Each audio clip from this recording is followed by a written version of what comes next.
Bom dia, este é o programa Vida e Missão da Igreja Metodista e é com alegria que acolhemos você, rogando as mais ricas bênçãos de Deus sobre a sua vida. Fique conosco e veja o que preparamos para te abençoar. No Bom Diálogo, você assiste uma entrevista com Livingston Silva, que vai falar sobre a importância do diaconato na Igreja Metodista.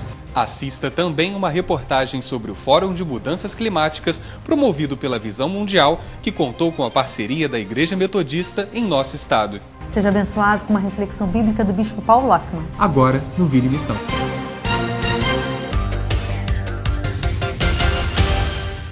Especialistas do meio ambiente, convidados pela Visão Mundial, discutiram durante 2 dias questões envolvendo o impacto das mudanças climáticas e a exclusão social. O encontro ocorreu no Instituto Central do Povo, espaço cedido pela Igreja Metodista. O que a Visão Mundial já tem entre os seus objetivos programáticos a preocupação vinculada ao meio ambiente. Então, a realização do seminário sobre exclusão e mudanças climáticas é parte da pauta das ações da Visão Mundial no Rio de Janeiro e, sobretudo, no Brasil. É muito importante haver o que a gente chama de uma disseminação desses conceitos e dessa visão global, onde as ações elas têm que se multiplicar regionalmente. A Secretaria de Ação Social da Igreja no estado do Rio de Janeiro foi uma das parceiras do encontro. A ideia do encontro, nós como instituição parceira junto com a Visão Mundial, é que a consequência desse encontro reverbera internamente na igreja. A gente tem diversas propostas nesse sentido. Uma delas, eu propus na comissão organizadora, é de termos um comitê estadual sobre mudanças climáticas. A ideia desse conselho é que partilhe experiências na área de reciclagem, desde a reciclagem de óleo, que possamos fazer pressão junto ao poder público e socializar essas informações junto da igreja local. A preservação do planeta vem preocupando os evangélicos, que entendem que o cuidado com o meio ambiente também é uma responsabilidade do cristão. Fóruns como esse são fundamentais para que a gente, como igreja evangélica, possa se conscientizar do potencial que nós temos de mobilização das comunidades, para que a gente possa se conscientizar dos problemas em si que as comunidades estão vivendo e para que a gente possa também se articular para fazer com que juntos nós possamos contribuir para as mudanças que são necessárias em todos os sentidos, ajudando as comunidades quando a calamidade vem, mas também atuando no aspecto preventivo. Eu acho que um fórum dessa natureza ajuda porque traz junto muitos setores da população que normalmente trabalham separadamente nas suas comunidades.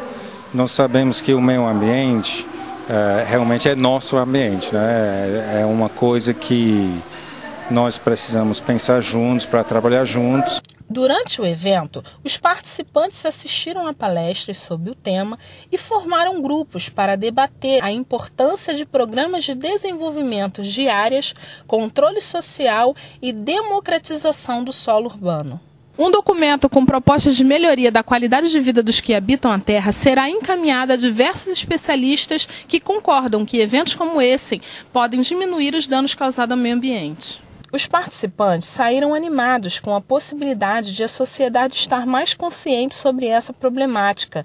A minha perspectiva é de ser mais uma disseminadora dessa informação que a gente tem aqui em relação à responsabilidade das pessoas, organizações, igrejas.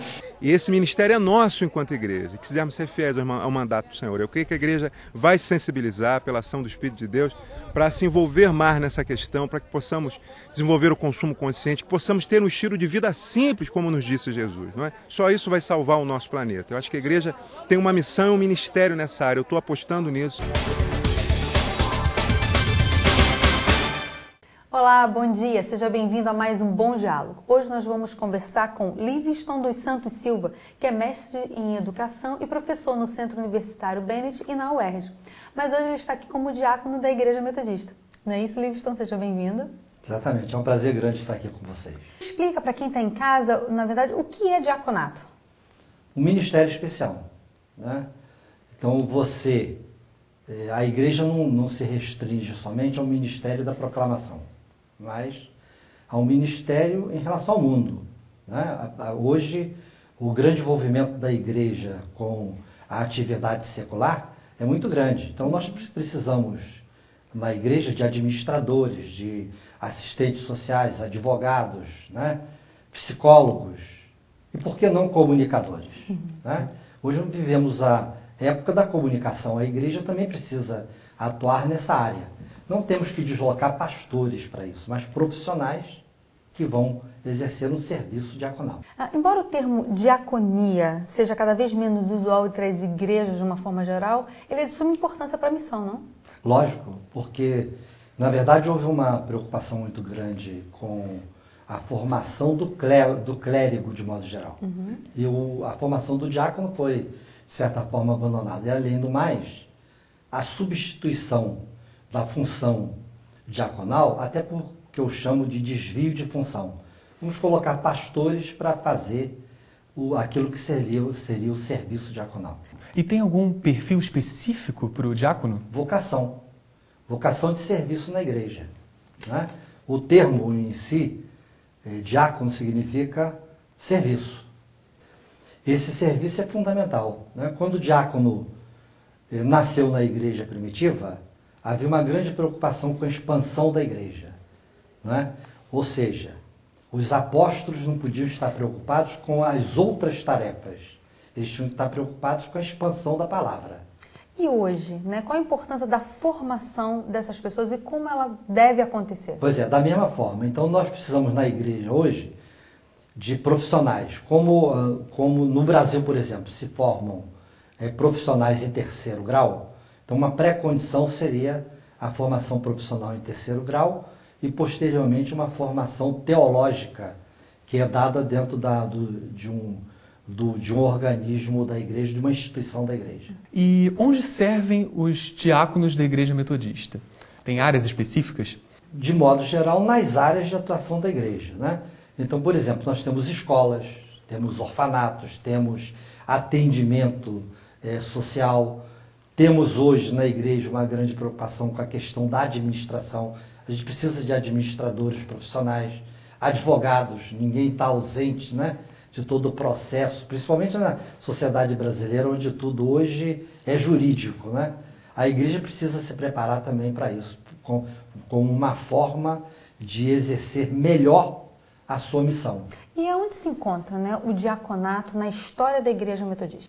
Nós vemos desde a igreja primitiva, né, com a formação, com a necessidade da atuação do diácono. As igrejas históricas, de modo geral, mantiveram o diaconato. Então eu posso dar aqui uma igreja histórica reformada, a igreja luterana, tem um diaconato forte, a igreja anglicana. A igreja metodista não podia fugir dessa tradição. Então o Wesley, na fundação, no início do metodismo, né, vai usar os diáconos para uma série de serviços especiais e inclusive também para a proclamação. Entendi. No último Concílio Geral da Igreja Metodista foi aprovada a organização e a regulamentação da ordem diaconal, certo? O que mudou com a criação dessa ordem? Vamos esclarecer uma questão. O último concílio formou um grupo de trabalho para discutir e propor um regulamento.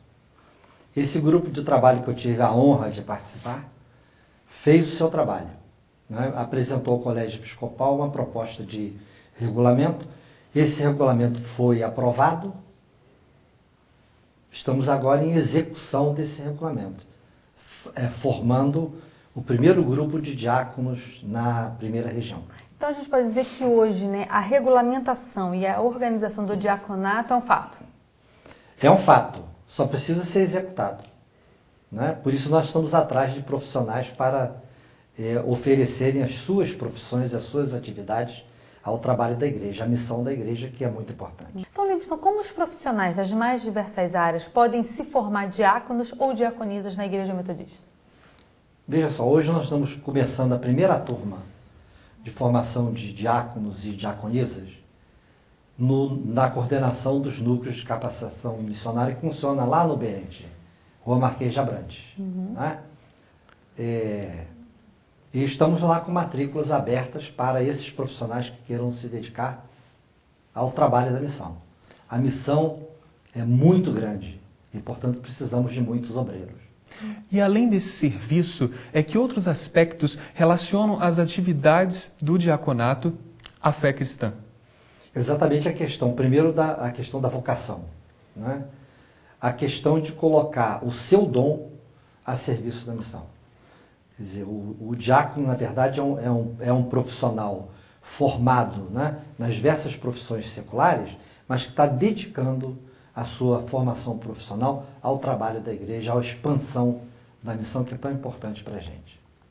Livingstone, a gente agradece a sua presença aqui no programa. Acho que deu para a gente entender melhor nessa questão do diaconato. Com certeza. E você aí de casa, continue ligado, porque daqui a pouco tem uma palavra do bispo Paulo Lockman direto para o seu coração.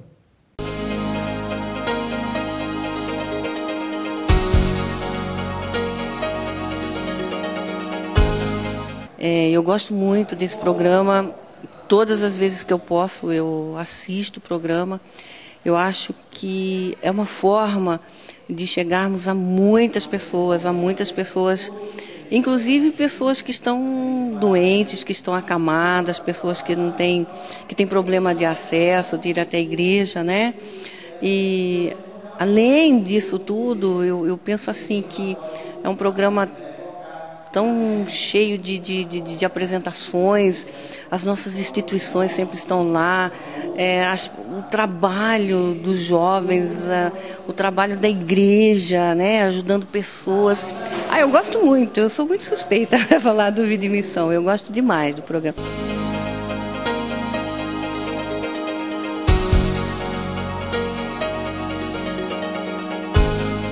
Você conhece o Jornal Avante? Ele é um dos principais veículos de informação da Igreja Metodista no estado do Rio de Janeiro. No Avante você encontra reflexão bíblica, testemunhos de fé, notícias das igrejas, ações sociais e missionárias. Tudo especialmente preparado para edificar e abençoar vidas.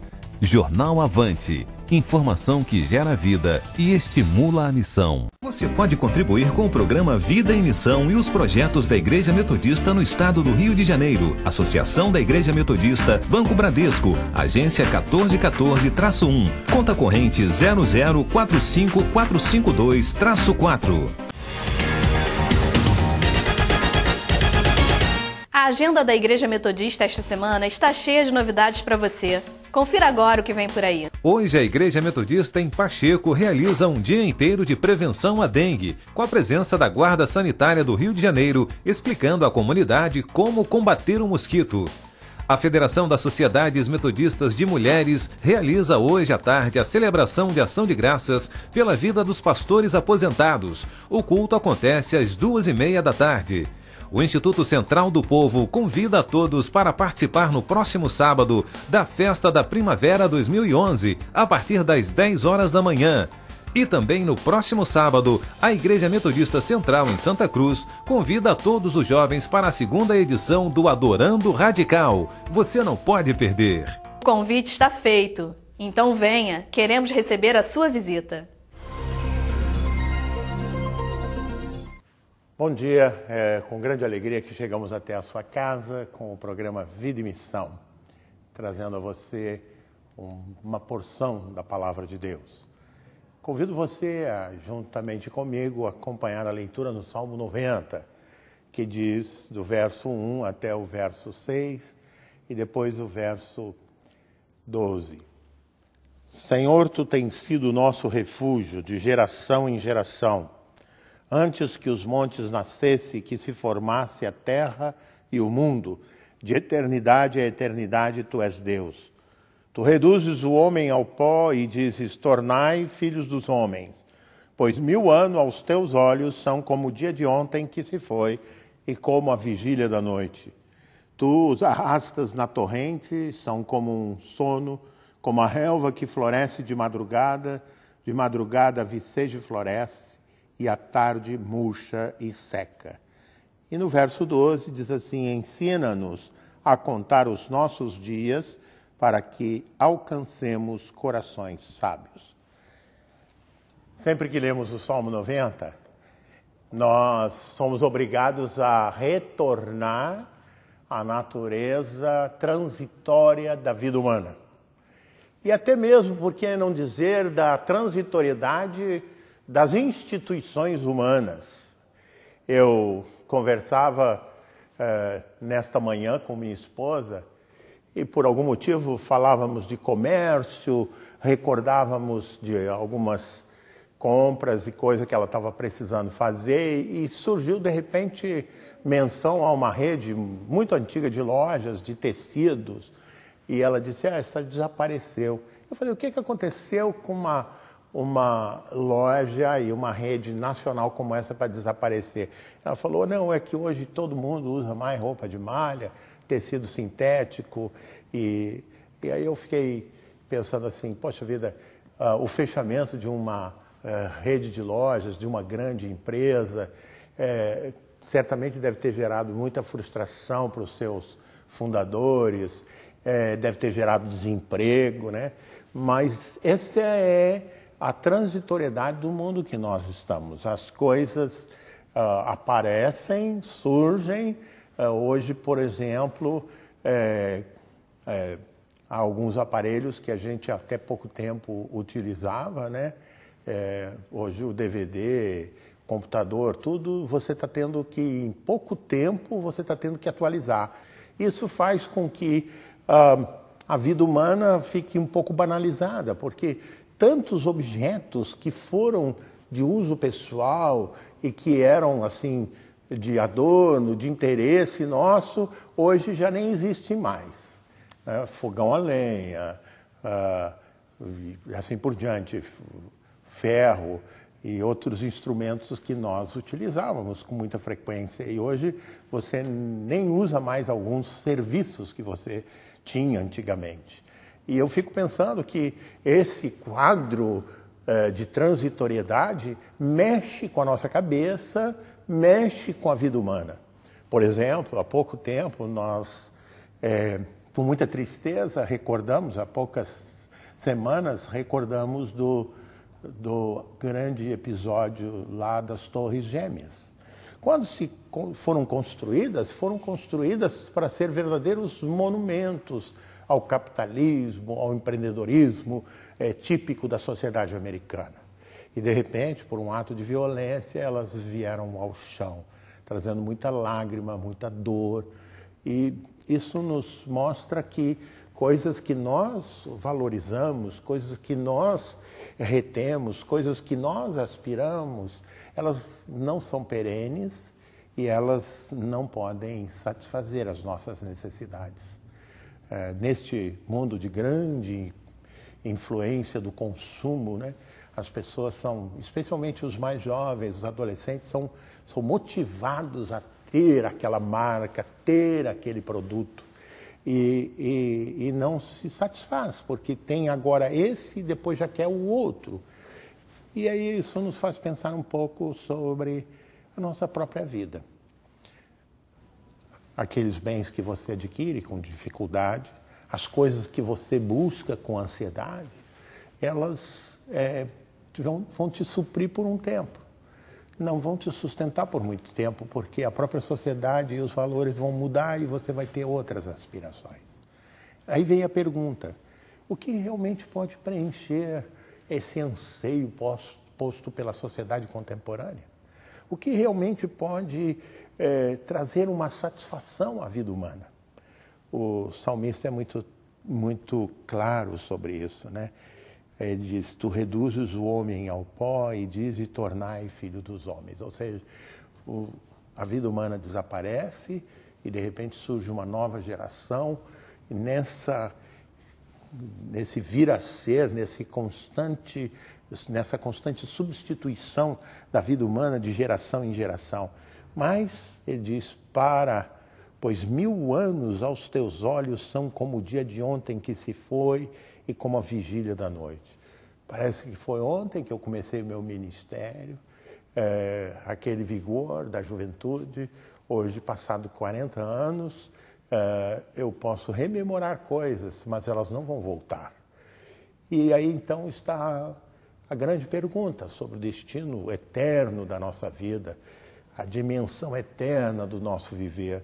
O que você hoje está colocando, onde você está colocando o seu coração, o que hoje você está aspirando, isso como contribui para a eternidade da sua alma, da sua vida?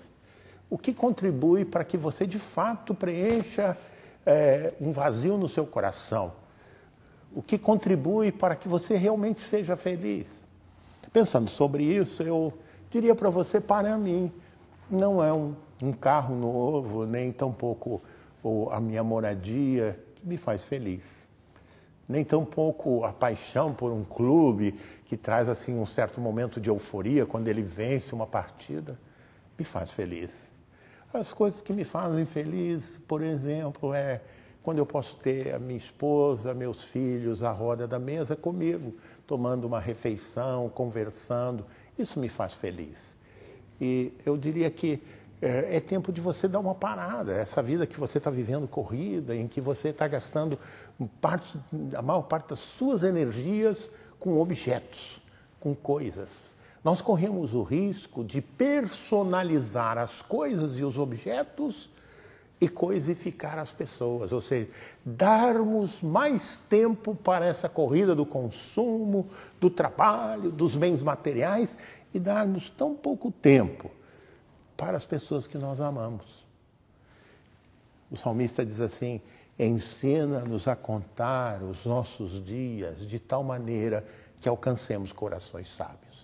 Quizás essa manhã que você me ouve é uma excelente oportunidade para você pensar um pouco que ritmo você está levando na sua vida e o que você está obtendo com isto.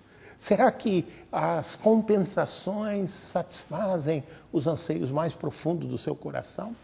Ou quem sabe se essa corrida de trabalho, de coisas que você está envolvida, são uma forma de fuga para você não encarar as necessidades reais da sua alma e as necessidades reais, quem sabe, de relacionamento humano. De você com sua esposa, de você com seus filhos. Qual foi a última vez que você sentou com sua esposa ou com seu esposo e conversou sobre o futuro de vocês, sobre a vida de vocês a dois? Quando foi a última vez que você sentou com seu filho e perguntou como é que ele está, sobre a vida dele, ou tentou abençoar a ele? Essas são as coisas mais perenes. Quando foi a última vez que você orou? Quando foi a última vez que você se deu conta que existe um Deus nos céus e na terra, presente nesse mundo? Qual foi a última vez que você abriu as Escrituras, meditou nela, procurou aprender? Tenho vivido tremendos momentos da minha vida tentando contar os meus dias, tenho vivido tremendos momentos na presença de Deus, na palavra. E é impressionante a energia, a paz, a capacidade de discernir o bem do mal que minutos, quizás 15 minutos, 20 minutos pela manhã, vem sobre a minha vida quando eu dou um tempo para Deus. Afinal, como diz, nós nos transformamos em pó. Do pó viemos, para o pó vamos voltar. O que estamos fazendo com a nossa vida? É a grande pergunta do salmista. Até o final, diz assim: seja sobre nós a graça do Senhor nosso Deus, que é o moto da Sociedade de Mulheres, e confirma sobre nós as obras das nossas mãos, sim, confirma a obra das nossas mãos. Ora, o que você está envolvido agora, onde você está pondo o teu coração, realmente é um lugar que Deus pode confirmar? É algo que pode fazer você feliz? Esse momento foi um momento para parada, um momento para meditação, um momento para pensar na vida que temos e para pensar na vida que Deus deseja que tenhamos. Deixe-me orar por você nesta manhã, para que a bênção de Deus, a graça de Deus, seja presente contigo. Oremos. Senhor, nós te agradecemos, porque só o Senhor é Deus, foi o Senhor que nos fez e a ti pertencemos. Perdoa-nos quando nós não conseguimos preservar essa relação com o Criador. Ajuda-nos a voltarmos para ti. Rogamos, ó Deus, que cada pessoa que nos assiste, cada pessoa que nos ouve, possa sentir-se envolvida por essa graça que é a presença do Senhor e possa colocar a sua vida mais de perto nas mãos do Senhor. É a nossa oração em nome de Jesus. Amém. Quão grande é o meu Deus, cantarei quão grande é o meu Deus, e todos hão de ver quão grande é o meu Deus.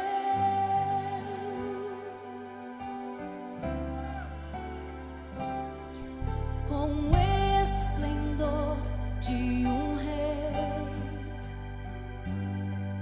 em majestade e luz, faz a terra se alegrar, faz a terra se alegrar. Ele é a própria luz, e as trevas vão fugir, tremer com sua voz, tremer com sua voz. Quão grande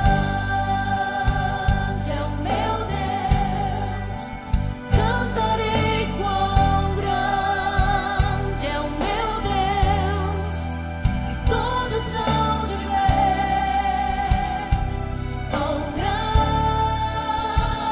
é o meu Deus.